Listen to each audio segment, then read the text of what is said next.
ইউসা বিন নুন বলেন, আমি হুজুরের ঘুমটা ভাঙলি, আমি হুজুরের সঙ্গে আলোচনা করব। আশ্চর্য ঘটনা, আমি আলোচনা হুজুরের সঙ্গে করবই। এমন সময়তে ইউসা বিন নুন হুজুরের খিদমত করতেছেন। এইভাবে সকাল হয়ে যায়, আল্লাহর পয়গম্বর মুসা আলাইহিস সালামের ঘুমটা ভেঙে যায়। মুসা পয়গম্বর আলাইহিস সালাম বললেন, ঘুম থেকে ওঠার পর বলছেন, ইউসা বিন নুন, এবার চলো আমরা সফরে আরো সামনের দিকে চলতে আরম্ভ করি। ইউসা বিন নুন আর বলতে পারলেন না কি হুজুর 5 মিনিট পথ যাব, কি হুজুর 10 মিনিট পথ যাব। ইউসা বিন নুন চিন্তা ভাবনা করতেছেন, আমি হুজুরকে যদি দাঁড়াতে বলি তাইলে যদি বেদবি হয়ে যায়, আল্লাহ পাক আমার উপরে নারাজ হয়ে যাবে, আল্লাহ পাক দুঃখ পেয়ে যাবে। নবীকে দুঃখ দিলে আমার আল্লাহ সন্তুষ্ট হবে না গো। ইউসা বিন নুন এদিককার কথা ইতিহাস ভুলে গেলেন। জিন্দা মাস্টার জিন্দা হয়ে যায়, নদীতে চলতে আরম্ভ করে, রাস্তা তৈরি হয়ে গেছে। এদিককার আশ্চর্য কথাটা ভুলে গেলেন। ইউসা বিন নুন ব্যাটিংটা গোটানোর পর, ঝোলার ভিতরে ভরার পর, মুসা পয়গম্বর আলাইহিস সালাম রাস্তায় চলতে আরম্ভ করলেন। ইউসা বিন নুন পেছন পেছন চলতে আরম্ভ করলেন। বেশ অনেকটা রাস্তা অতিক্রম করার পর দুপুরের সময় হয়ে গেছে। ইউসা বিন নুন এই ঘটনাটা কিন্তু আলোচনা করতেন। আশ্চর্য ঘটনাটা মুসা পয়গম্বরের সঙ্গে আলোচনা করতেন, কিন্তু নিজে আর মনে নাই কো। হুজুর বলেছে চলো, এদিককার কথা ভুলে গেছেন। নবী রাসূলদের কখনো বেদবি করা যাবে না। নবী রাসূলদের সঙ্গে যখন কথা বলবেন আদবের সহিত কথা বলতে হবে। আপনার যদি বেদবি হয়ে যায়, আমার আল্লাহ পাক নারাজ হয়ে যাবে আপনার উপরে। আপনি নামাজ রোজা হজ যাকাত যতই আপনি বড় ইমানদার হন, আল্লাহ পাক সব বরবাদ করে দিবে। এইভাবে যেমন কিতাবের ভিতরে পাওয়া যায়, আল্লাহর সাহাবী, নবীর সাহাবী রাসূল হযরত আলী রাদিয়াল্লাহু তাআলা আনহু এমন একটি দিন আল্লাহর নবীকে নিয়ে একটি জায়গাতে যেতে যেতে আল্লাহর নবী বলেন, ও আলী, একটু এই জায়গাতে আরাম করব, এই জায়গাতে একটু আরাম করি, আরাম করার পর আবার চলবো। তো আল্লাহর নবী বললেন, আলী বসো। হযরত আলী বলেন, আমি বসে গেলাম। আমার নবী আমার জাঙ্গের উপরে মাথা দিয়ে আরাম করতে লাগলেন। বুখারী শরীফে হাদিস আছে, দেখবেন বুখারী শরীফের হাদিস, নবীগণ ঘুমান না। 24 ঘন্টার ভিতরে কোন টাইমে 1 সেকেন্ড নবীগণ ঘুমান না। হাদিস থেকে এটা প্রমাণ, বুখারী শরীফে আছে। কিন্তু নবীগণ চক্ষুটা বন্ধ করে রাখে, অন্তর জেগে থাকে নবীগণের। তো বেরাদার, আল্লাহর নবী চোখ বন্ধ করে আরাম করছেন, আলী বসে আছেন। আসরের নামাজের সময় হয়ে গেছে। আলী মনে মনে চিন্তা ভাবনা করছে, আল্লাহ, জিন্দেগিতে তো আমি নামাজও কাজা করিনি, নামাজও কাজা করিনি খো, আবার তোমার নবী আরাম করছে আমার জাঙ্গে মাথা দিয়ে। আমি যদি বলি কি হুজুর উঠেন নামাজ পড়বো, তাইলে আমার বেদবি যদি হয়ে যায়, নবী যদি অসন্তুষ্ট হয়ে যায় আমার উপরে, জিন্দেগিতে যা পূর্বে নামাজ ইবাদত করেছি সব বরবাদ হয়ে যাবে, সব বেকার হয়ে যাবে, আল্লাহ আমার উপরে নারাজ হয়ে যাবে। হযরত আলী এই চিন্তা ভাবনা করতেছেন, আমি কিভাবে ডাকতে পারি, আমি ডাকতে পারবো না। হযরত আলীর মন চাই বলছে আমি কখনো নামাজ কাজা হতে পারে, কিন্তু আমি নবীর বেয়াদবি করতে পারবো না। বিরাদার, বর্তমান সময় কিছু মানুষ আছে ভাবছে কি নবীকে মানো আর না মানো, নামাজ 5 ওয়াক্ত পড়লেই হবে। কিন্তু বিরাদার, নামাজ পড়নো আগে নয়, নবী হচ্ছে আগে, নবীকে মানতে হবে আগে, নামাজ হচ্ছে আপনার পরে। নবী দুনিয়াতে আগে এসেছে, নামাজ পরে। নবী দুনিয়াতে আগে এসেছে, রোজা এসেছে পরে। নবী দুনিয়াতে আগে এসেছে, হজ এসেছে পরে। নবী দুনিয়াতে আগে এসেছে, যাকাত এসেছে পরে।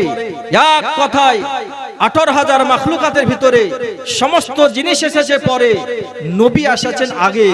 তো নবীকে আগে মানতে হবে, তারপরে নামাজ পড়ুন, রোজা করুন, হজ করুন, যাকাত দেন, তবে কত আপনার কাজ হবে। নবীকে বাদ দিয়ে আপনার কোনো জিনিস কাজে লাগবে না। আল্লাহ পাক, আমরা সবাই চাই আল্লাহকে সন্তুষ্ট করব, আল্লাহকে খুশি করব, কেননা জানা আছে আল্লাহকে খুশি করতে পারলে জান্নাত। আর আল্লাহকে যদি অসন্তুষ্ট হয়ে যায় তাহলে জাহান্নাম। কিন্তু আল্লাহ কিসে খুশি হবে এটা তো দেখতে হবে।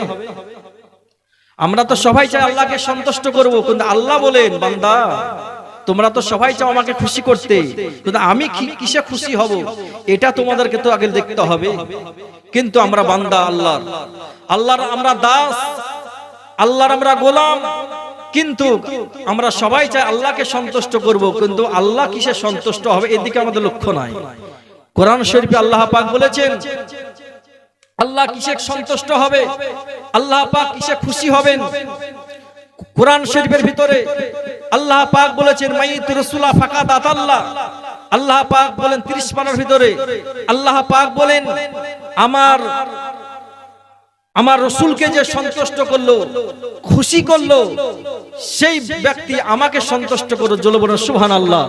তো নবীকে যে খুশি করে নিতে পারলো, নবী রাসূলদেরকে যারা রাজি করতে পারলো, তারা আল্লাহর নবীকে খুশি করতে পারলো। যারা নবী রাসূলকে দুঃখ দিল, স্বয়ং আল্লাহকে তারা কষ্ট দিল। তো বেরাদার, নবী রাসূলদের কে আমাদেরকে খুশি করতে হবে, সন্তুষ্ট করতে হবে, তাইলে আল্লাহ পাক সন্তুষ্ট হবে, খুশি হবেন। একবার দুশে পেশ আল্লাহুম্মা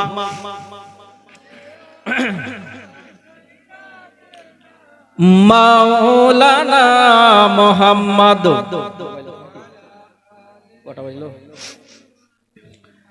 মাওলানা মুহাম্মদ সাল্লাল্লাহু আলাইহি। আর ভয় করি না জাহান্নামে, আর আগুন ডরাই নবীর নামে রে। জাহান্নামের আগুন নবীর নামে ভয় করে, ভয় করবে। তো বেরাদার, আর নবী যার হয়ে যাবে তারা কোনো জায়গাতে ভয় লাগবে না। তাই কবি বলেন আর ভয় করি না জাহান্নামে, আর আগুন ডরাই নবীর নামে রে। আবার আগুন হবে ফুল বাগিচা, আল্লাহর নূরের তৈরি গোয়ামার, খোদার নূরের তৈরি গোয়ামার মুহাম্মদ রাসূল। আর যারা দেশে নামাজ পড়ি,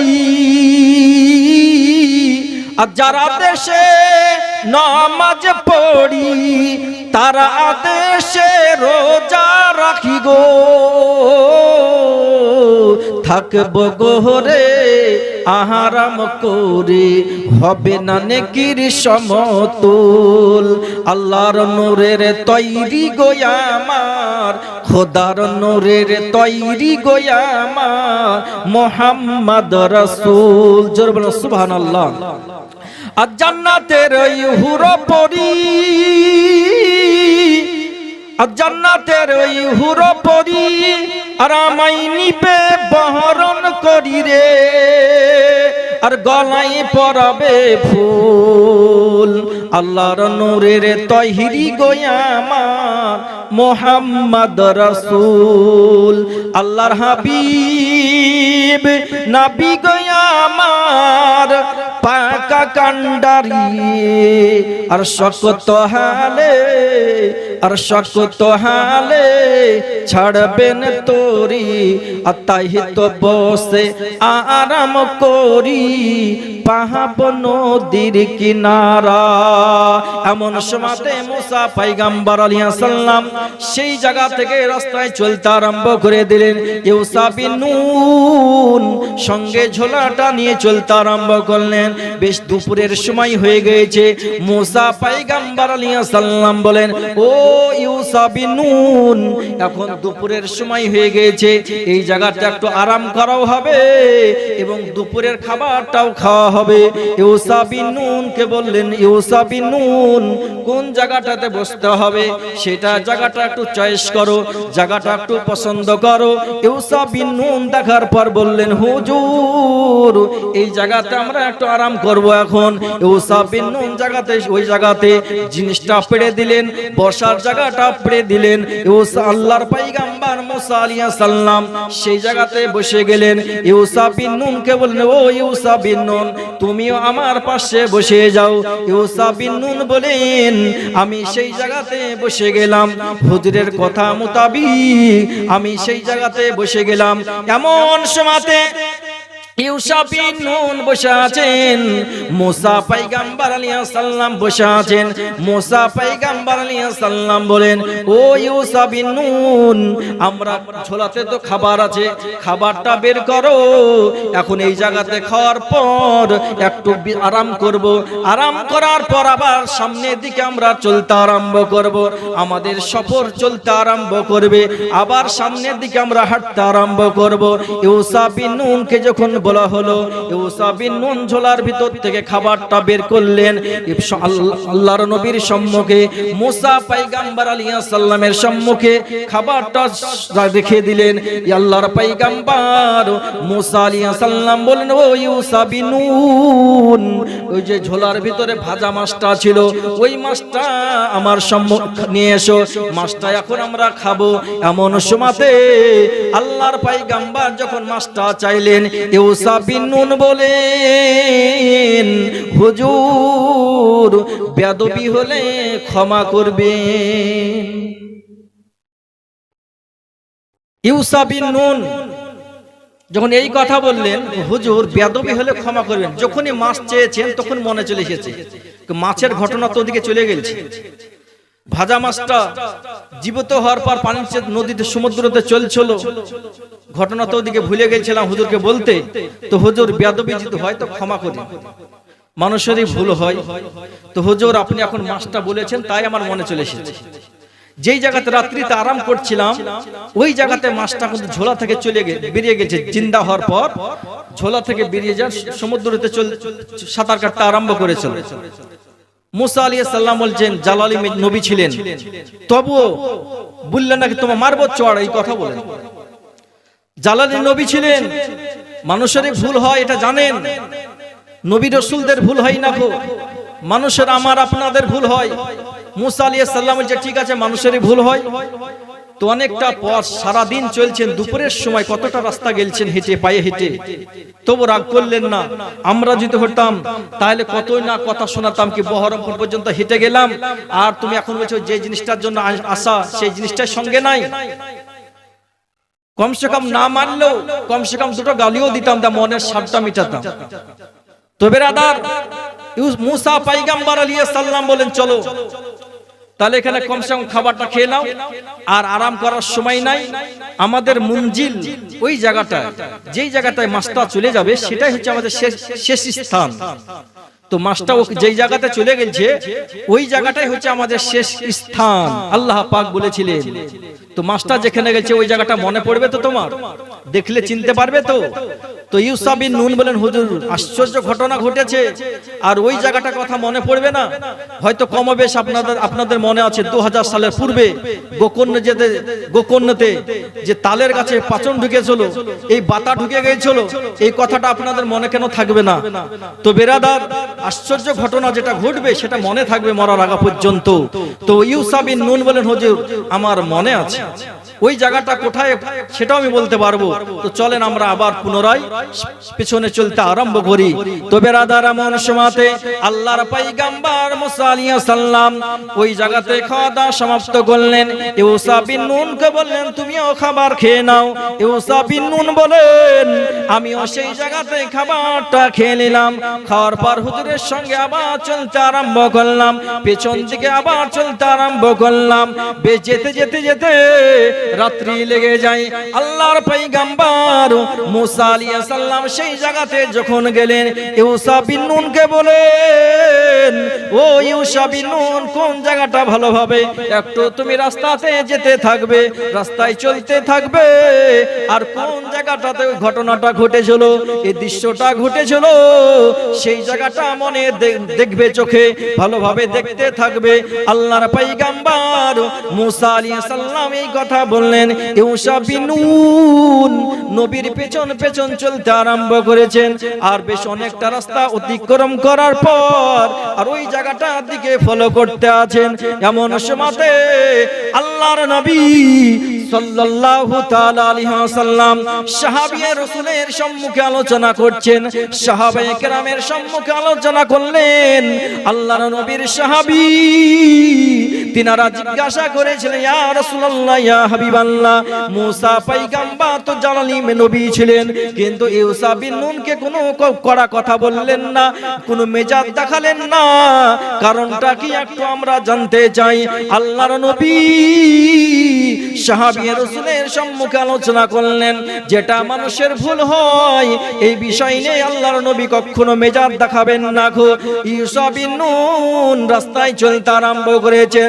আল্লাহর পয়গম্বর মুসা আলাইহিস সালাম তখন আবার জিজ্ঞাসা করছেন, ও ইউসা বিন নুন, ওই জায়গাটা আর কত দূর তুমি ফলো রাখো, তুমি চোখে দেখতে থাকবে, ওই জায়গাটা আবার অতিক্রম করে আমরা যেন সামনে না চলে যাই। ইউসা বিন নুন বলেন, হুজুর ওই জায়গাটা অতিক্রম করব না গো, আমি ঠিকভাবে দেখতে আছি, ওই জায়গাটা পার হয়ে আর যাব না গো। একবার ভুল হয়েছে, দ্বিতীয়বার আর ভুল হবে না গো। এমন সময়তে আল্লাহর নবী সাল্লাল্লাহু তাআলা আলাইহি ওয়াসাল্লাম সাহাবায়ে কেরামের সম্মুখে আলোচনা করছেন। আল্লাহর নবীর সাহাবী তিনারা জিজ্ঞাসা করছেন, ইয়া রাসূলুল্লাহ, ইয়া হাবিবাল্লাহ, হুজুর গো, আল্লাহর নবী মুসা পয়গম্বর তো রাস্তায় চলতে আরম্ভ করলেন, ইউসা বিন নুন পেছন পেছন চলতে আরম্ভ করলেন। বেশ যাওয়ার পর কোথায় কখন খবরটা পেলেন? আল্লাহর নবী সাহাবী রাসূলের সম্মুখে আলোচনা করলেন।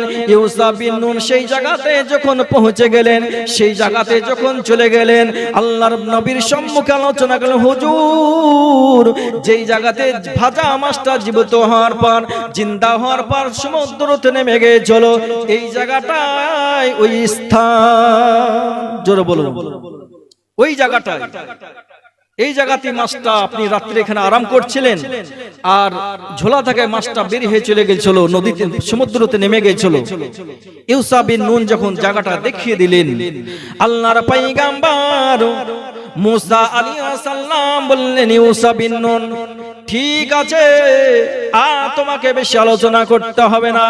কোরআন শরীফের তাফসীরের ভিতরে পাওয়া যায়, ওই জায়গা থেকে ইউসা বিন নুন মুসা পয়গম্বর আলাইহিস সালামের সঙ্গে গিয়েছিলেন, খিদমত করার জন্য গিয়েছিলেন, ঝোলাটা সঙ্গে নিয়ে যাওয়ার জন্য গিয়েছিলেন।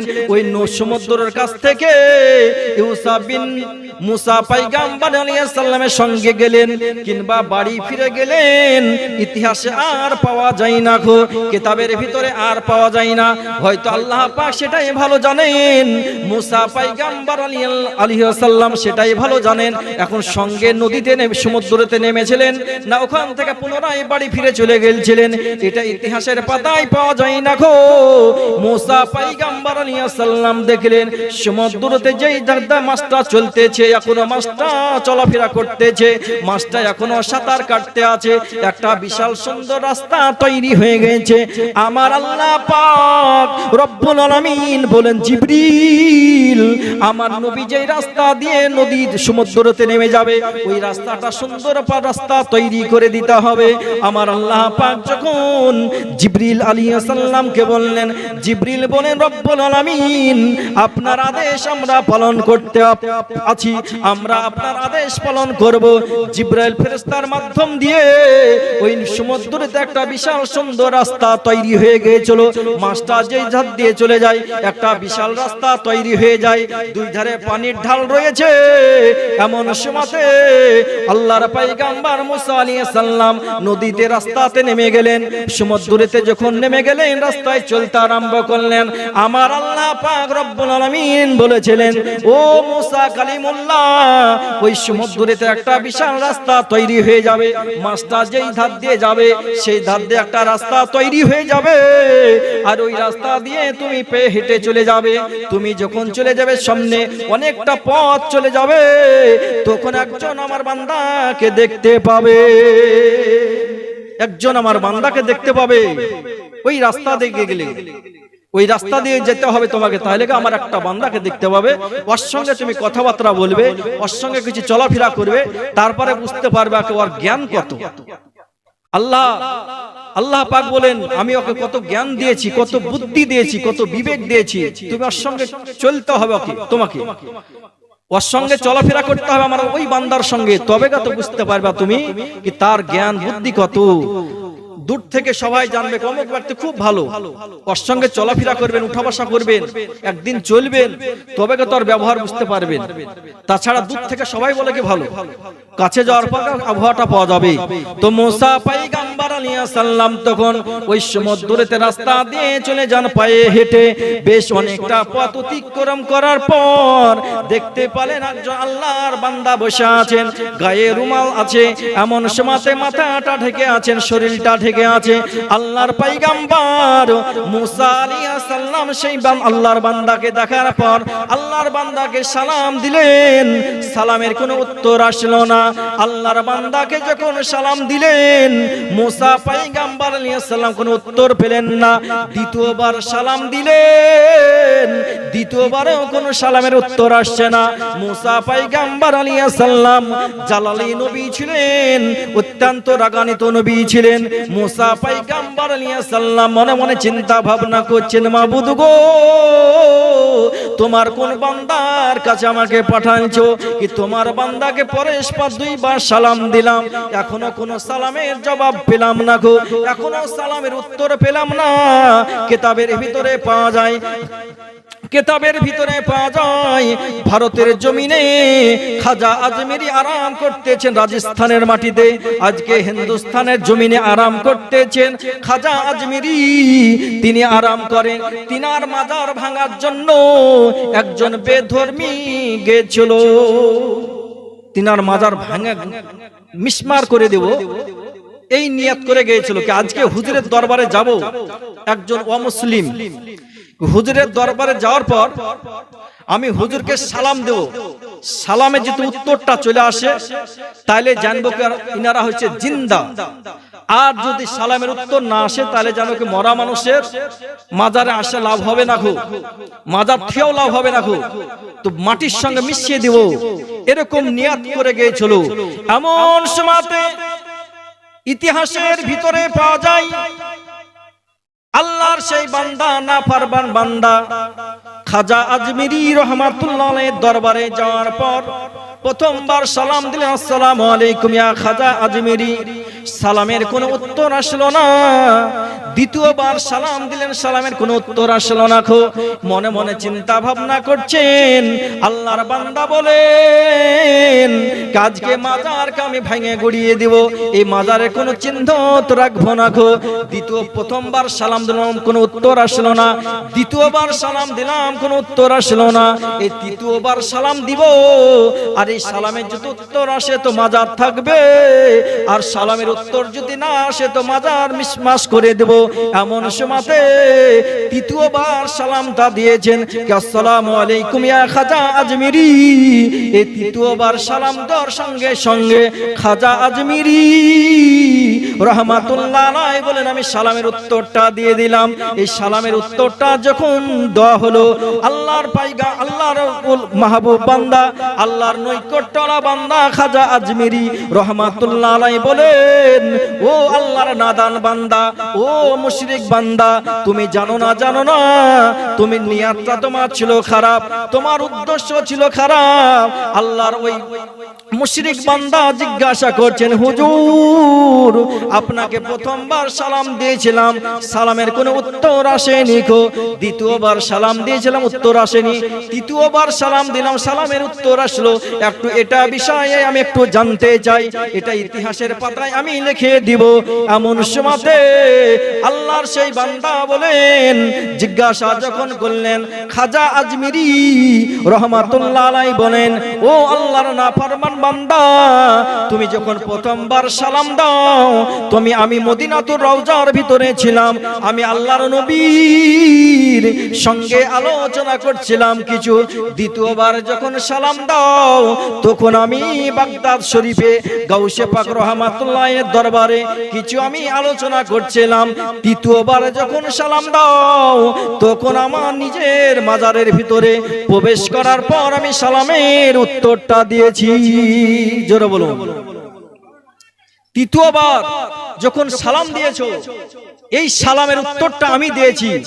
তো বেরাদার, কথা কম বলেন, বেরাদার খাজা গরিবে নওয়াজ রহমাতুল্লাহ আলাইহি বলেন, আমি তোমাকে তৃতীয়বার সালামের উত্তর দিলাম, এটা এই কারণ। ওই ব্যক্তি বলেন, হুজুর আমার বেয়াদবি হয়েছে, আমার ভুল হয়েছে, আমার মন্তব্য ছিল খারাপ, আমি মহাপাপী, আমি ভুল করেছি হুজুর, তবে আমাকে ক্ষমা করে দেন। আর কোন আল্লাহওয়ালা ব্যক্তির হাতে হাত দিয়ে আমি তওবাতুল্লাহ করে পবিত্র কলমা পড়ে আমি মুসলমান হতে চাই। জোরে বলুন সুবহানাল্লাহ। তো বেরাদার, আল্লাহর সেই বান্দা মুসলমান হয়ে এই ইতিহাসের কথাটা লিখেছিল কিতাবের ভিতরে। তো বেরাদার, তিনি পরে আল্লাহওয়ালা ব্যক্তি হয়েছিলেন। তো বেরাদার, আল্লাহর মাহবুব বান্দা হওয়া অত সহজ নয়। আদবে হয় আউলিয়া, কিতাবে পাওয়া যায় আদবে হয় আউলিয়া, আর বেয়াদবে হয় শয়তান। আদব থাকার দরকার আছে। আদব যদি থাকে, আল্লাহর মাহবুব বান্দা হয়ে যায়। আর আপনি যতই জ্ঞানী, যতই পড়াশোনা করেন, MA BA ডিগ্রি, যত রকমের ডিগ্রি আছে, সব ডিগ্রি হাসিল করলেন, আপনার ভিতরে যদি আদব না থাকে তো কিছুই নাই। আর আপনি যদি মূর্খ হন, আপনার ভিতরে যদি আদব থাকে, আল্লাহর কোন নৈকট্যওয়ালা বান্দার হাতে তিনাদের নেঘা যদি আপনার পড়ে যায়, তো মূর্খ থেকে জ্ঞানী হয়ে যেতে পারেন। আল্লাহ পাক এটা করবেন। তো বেরাদার, তাই কিতাবের ভিতরে পাওয়া যায় আদবে হয় আউলিয়া আর বেয়াদবে হয় শয়তান। তো যতই আপনি যাই, যতটা জানেন, আদবটা অন্তরে রাখবেন।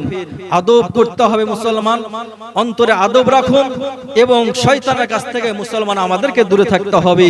এমন সময়তে আল্লাহর পয়গম্বর যেই কথা বলছিলাম, মুসা পয়গম্বর আলাইহিস সালাম প্রথমবার সালাম দিলেন, সালামের উত্তর আসলো না। দ্বিতীয়বার সালাম দিলেন, সালামের উত্তর আসলো না। তৃতীয়বার সালাম দিলেন, তৃতীয়বার সালাম দেওয়ার সঙ্গে সঙ্গে উত্তর চলে আসলো। আমার নবী, আপনার নবী, কুল কায়নাতের নবী সাহাবায়ে কেরামের সঙ্গে সম্মুখে আলোচনা করতেছেন। ও সাহাবায়ে কেরাম, তোমরা শুনো শুনো, আমার আল্লাহর পয়গম্বর মুসা পয়গম্বর আলাইহিস সালাম তৃতীয়বার যখন সালাম দিয়েছিল, উত্তর চলে এসেছিল। আল্লাহর পয়গম্বর মুসা আলাইহিস সালাম তখন বলতেছেন, ও আল্লাহর বান্দা, আপনাকে প্রথমবার সালাম দিলাম, দ্বিতীয়বার সালাম দিলাম, কোন উত্তর আসলো না।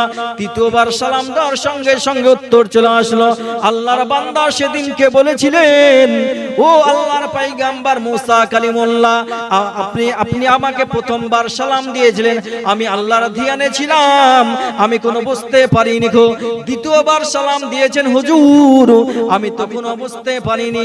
তৃতীয়বার সালাম দেওয়ার পূর্বে মনে হচ্ছে আমার পেছনে কোন আল্লাহর একজন হয়তো বান্দা দাঁড়িয়ে আছে।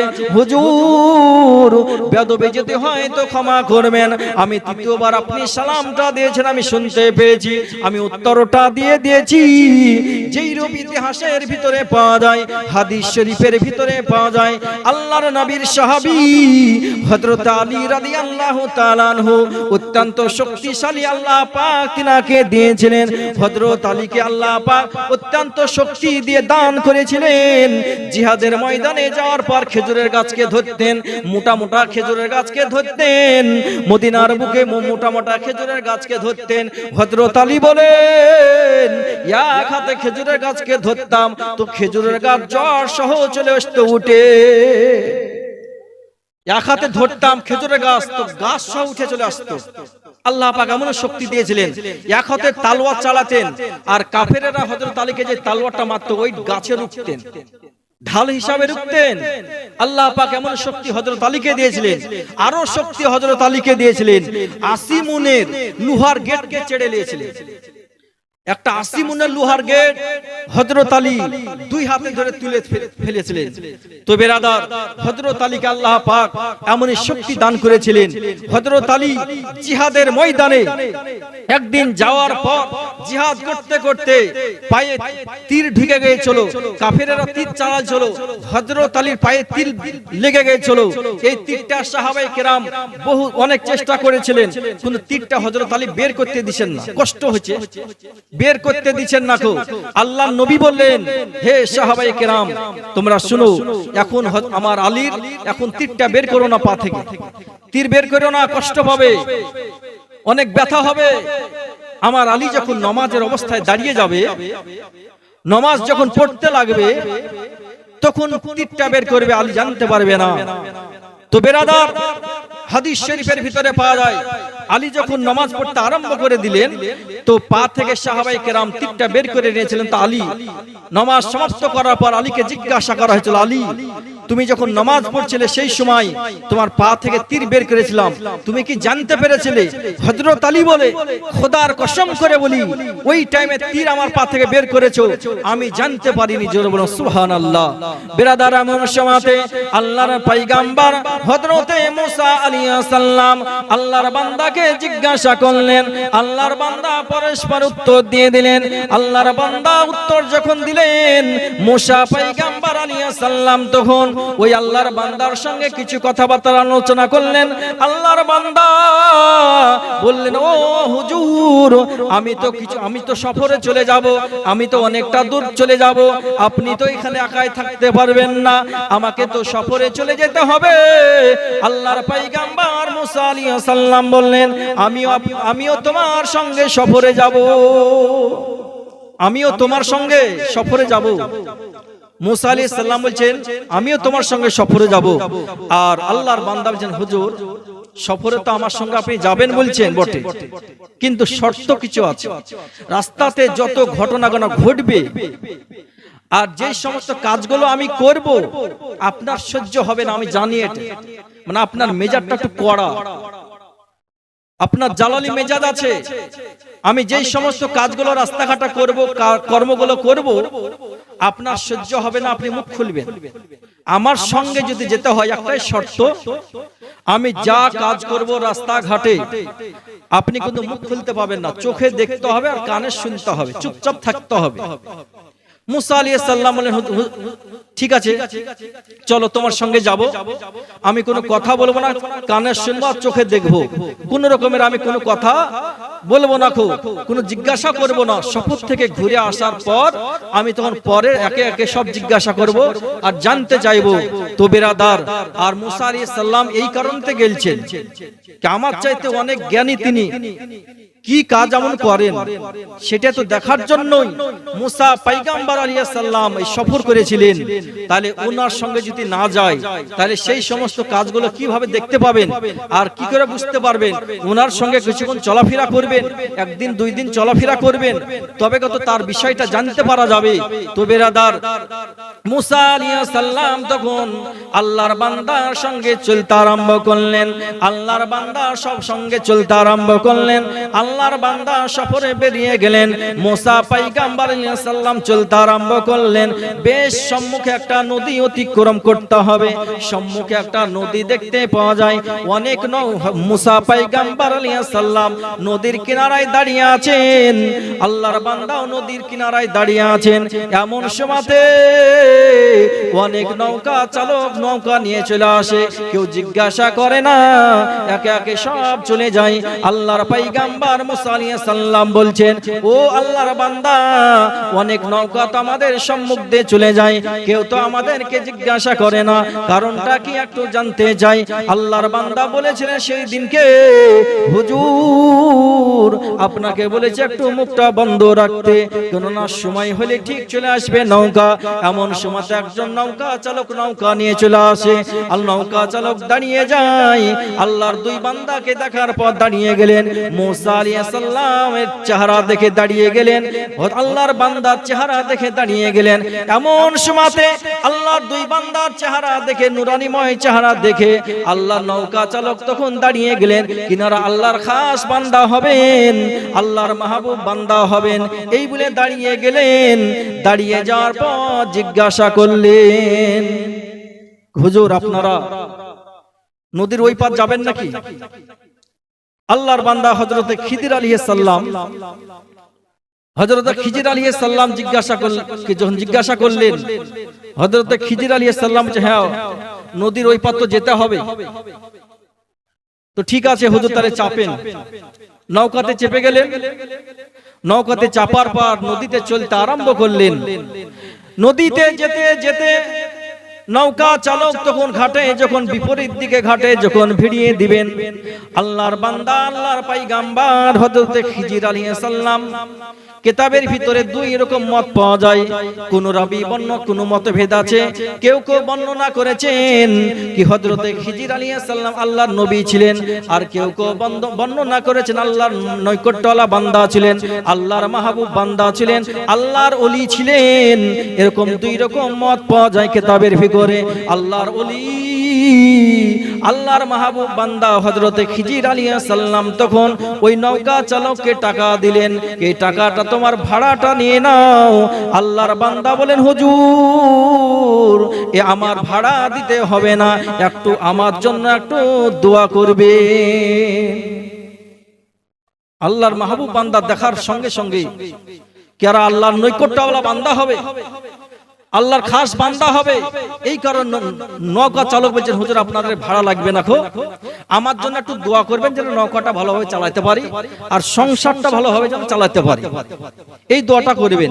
মুসা আলাইহিস সালাম দোয়া করলেন, আল্লাহ এরকম তোমার এত ভালো বান্দা আছে দুনিয়াতে, আমাদের ভাড়া পর্যন্ত নিল না, ফ্রি পার করে দিল। তাই দোয়া করলেন মুসা আলাইহিস সালাম আল্লাহর নৌকা চালকের জন্য। আর হযরতে খিজির আলাইহিস সালাম কি করলেন, ওই নৌকা থেকে হযরতে মুসা আলাইহিস সালামকে নামতে বললেন। মুসা আলাইহিস সালাম নৌকা থেকে নেমে গেলেন, আর খিজির আলাইহিস সালাম ঝোলা থেকে একটা হাতড়ি বের করার পর তক্তা খুলতে আরম্ভ করলেন। নৌকাটা একবারে নতুন, কোন জায়গাতে জং ধরে নেখো, কোন জায়গাতে তক্তাতে মলছা লাগেনি, নতুন তক্তা একবার হয়ে আছে। নৌকাও নতুন তৈরি করেছে। গরিব মানুষ নৌকা চালক, নৌকা চালিয়ে সংসার জীবন যাপন করে।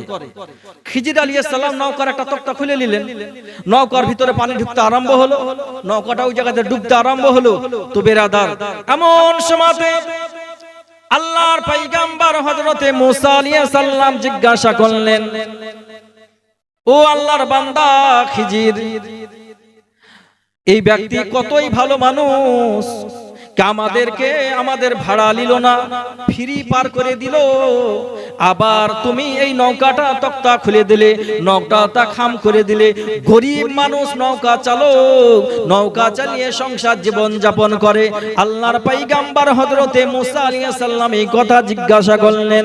হযরতে খিজির আলাইহিস সালাম বললেন, হুজুর আপনাকে তো আমি বলেছিলাম আমি যেই সমস্ত কাজগুলো রাস্তাঘাটে করব আপনার সহ্য হবে না, আপনি সহ্য করতে পারবেন না। এই কারণে শর্ত ছিল একটা, আপনার মুখটাকে বন্ধ রাখতে হবে, কান দিয়ে শুনতে হবে। যদি কথা বলি তাহলে কথাটা, আমার কথাটা কান দিয়ে শুনতে হবে আর চোখ দিয়ে দেখতে হবে। আপনি যখন কথা বলেছেন আমার সঙ্গে আর সফরে আপনাকে যেতে হবে না, আপনি এখান থেকে বাড়ি ফিরে চলে যান। আল্লাহর পয়গম্বর মুসা আলাইহিস সালাম বলেন, ও খিজির আমি তোমার সঙ্গে আর সফর করতে যাব, কিন্তু আমি আর কোনো কথা বলবো না, আমি চোখ দিয়ে দেখতে থাকবো আর তোমাকে প্রশ্ন করব না। বাড়ি ফিরে আসার পর আবার সব একে একে জিজ্ঞাসা করব। আবার রাস্তায় চলতে আরম্ভ করলেন। হযরতে খিজির পয়গম্বর আলাইহিস সালাম বলেন, আবার কিছুটা রাস্তা অতিক্রম করার পর আবার দেখতে পেলাম একজন ছোট্ট ছোট্ট বাচ্চারা একটা ফাঁকা ময়দানে খেলাধুলা করছিল, বিভিন্ন রকমের খেলছিল।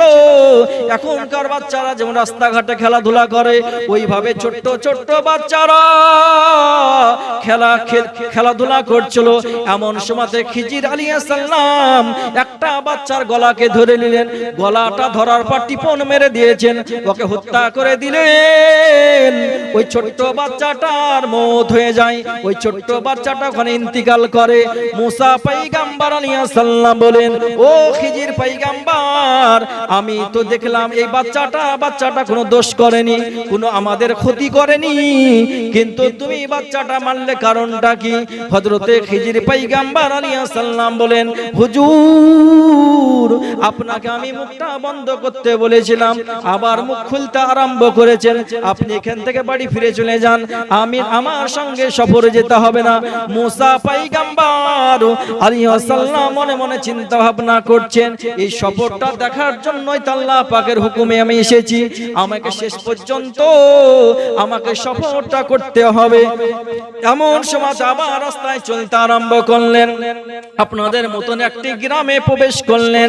হযরতে খিজির পয়গম্বর আলাইহিস সালাম মুসা আলাইহিস সালাম সঙ্গে আছে, মানুষদের কাছে পানি চাইলেন পান করার জন্য, খাবার চাইলেন খাবার খাওয়ার জন্য, কোন মানুষ দিলেন না কো, সবাই বললেন অস্বীকার করলেন, খাবারও দিলেন না পানিও দিলেন না।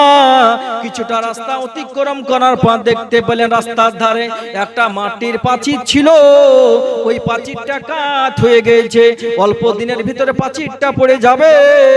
হযরতে খিজির পয়গম্বর আলাইহিস সালাম তখন ওই মাটির প্রাচীরটাকে সোজা করে দিলেন, ঠিক করে দিলেন, জানে কয়েক বছর অতিবাহিত হয়ে যায়, জানে প্রাচীরটা ভেঙে না পড়ে যায়। এমন সময়তে মুসা আলাইহিস সালাম বলতেছেন, ও আল্লাহর বান্দা খিজির, তোমাকে এই গ্রামের মানুষকে খাবার দিল না খো, পানিও দিল না খো, কিন্তু এই গ্রামের মানুষের উপকার করার দরকার কি ছিল? যেই গ্রামের মানুষ একটু পানি দিল না পান করার জন্য, দুটো খাবার খাবো তো খাবার দিল না, চাইলো চাহলাম তো, খাবার যখন দিল না পানি দিল না, তাদের উপকার করার দরকার কি? তাহলে প্রাচীরটা সোজা করার কি দরকার ছিল? এইভাবে যখন কথা জিজ্ঞাসা করলেন, হযরতে খিজির পয়গম্বর আলাইহিস সালাম তখন মুসা আলাইহিস সালামকে একে একে সব বুঝাতে আরম্ভ করলেন। ওই নৌকার তক্তা খুলে ফেলেছিলাম, হযরতে খিজির আলাইহিস সালাম বললেন, হুজুর, ওই নতুন নৌকার তক্তাটা খুলে ফেলেছিলাম, গরিব মানুষ সেটা আমার জানা আছে, নৌকা চালক নৌকা চালিয়ে সংসার জীবন যাপন করে সেটা আমিও জানি, কিন্তু হচ্ছে একজন জালিম বাদশা আসছিল, ওই জালিম বাদশার মনে যেটা ধরে যাবে, যেটা সুন্দর হবে, ওই জালিম বাদশা নিয়ে চলে যাবে। এই নৌকাটা অত্যন্ত সুন্দর, আমি দেখলাম নৌকাটা সুন্দর, ওই জালিম বাদশা আসার পর চয়েস করবে, এই নৌকাটা নিয়ে চলে যাবে। তখন গরিব মানুষ, এই নৌকা চালক তখন সংসার জীবন যাপন করতে, সংসার চালাতে তার কষ্ট হবে, এই কারণে আমি নৌকাটা খাম করে দিলাম। ওই জালিম বাদশা আর খাম জিনিস নিবে না, খাম জিনিস নিবে না, ভালো জিনিস নিবে, তাই একটু খাম করে দিয়েছি। ওই ব্যক্তি আবার ওই খাম জায়গাটা ঠিক করার পর আবার চালু করতে পারবে। আর নৌকাটা যদি একবারে নিয়ে চলে যেত তাহলে কিভাবে চালু করবে? এমন সময়তে আল্লাহর পয়গম্বর মুসা আলাইহিস সালাম জিজ্ঞাসা করলেন, ও খিজির পয়গম্বর, তোমায় যে রাস্তায় আমরা আস্তে আস্তে একটা জায়গাতে বাচ্চারা খেলাধুলা করছিল, ওই ছোট্ট বাচ্চারা, শিশু বাচ্চা, তারা তো এখনো কোনো গুনাহ কি জিনিস, নেকি কি জিনিস তারা তো জানে না খো, কিন্তু ওই ছোট্ট ছোট্ট বাচ্চাদের ভিতর থেকে একটা বাচ্চার গলা টিপে হত্যা করে দিয়েছো, কারণটা কি একটু জানতে চাই। হযরতে খিজির পয়গম্বর আলাইহিস সালাম বলেন, হুজুর, ওই বাচ্চাগুলোর ভিতর থেকে যেই বাচ্চাটাকে আমি হত্যা করেছিলাম, ওই বাচ্চাটা জালেম তৈরি হবে, বড় হওয়ার পর ওর আব্বা পিতা মাতা, ওর বাবা মা হচ্ছে ইমানদার, কিন্তু ওর বাপ মাকে মুশরিক বানিয়ে দিবে, ওই ব্যক্তি হচ্ছে নিজে মুশরিক হবে। ওই ব্যক্তি এখন থেকে ওর পেশানিতে লেখা আছে, ওর কপালে লেখা আছে, ওর বাপ মাকে মুশরিক বানাবে, গ্রামের মানুষকে মুশরিক বানাবে, বেধর্মিক বানিয়ে দিবে। এই কারণে বাচ্চাটাকে আমি হত্যা করে দিলাম, আর মানুষকে মুশরিক বানাতে পারবে না। মুসা পয়গম্বর আলাইহিস সালাম বলেন, ও আল্লাহর পয়গম্বর খিজির, এটাও তো বুঝতে পারলাম, কিন্তু ওই দেওয়ালটা প্রাচীরটা সোজা করার উদ্দেশ্য কি ছিল? ওই গ্রামের মানুষ কোনো খাবারের ব্যবস্থা করেনি, পানির ব্যবস্থা করেনি। হযরতে খিজির পয়গম্বর আলাইহিস সালাম বলেন, হুজুর ওই গ্রামের মানুষ দেয়নি, তাতে কি আছে? ওই যে প্রাচীরটা কাত হয়েছিল, অল্প দিনের ভিতরে প্রাচীরটা পড়ে যেত, আর ওই প্রাচীরের ভিতরে, ওই প্রাচীরের তলাতে আমানত হিসাবে ওই বাচ্চাদের পিতা মাতা ইন্তেকাল হয়ে গেছে, এতিম বাচ্চা রাস্তার ধারে বসে আছে, রাস্তার ধার বাড়িতে আছে, ওই বাচ্চারা অসহায়, বাচ্চার হচ্ছে অসহায় ছোট্ট বাচ্চা, ওর বাপ মা ইন্তিকাল করেছে, মারা গেছে, কিন্তু প্রাচীরের তলাতে আমানত কিছু টাকা পয়সা সোনা দানা রেখে গেছে।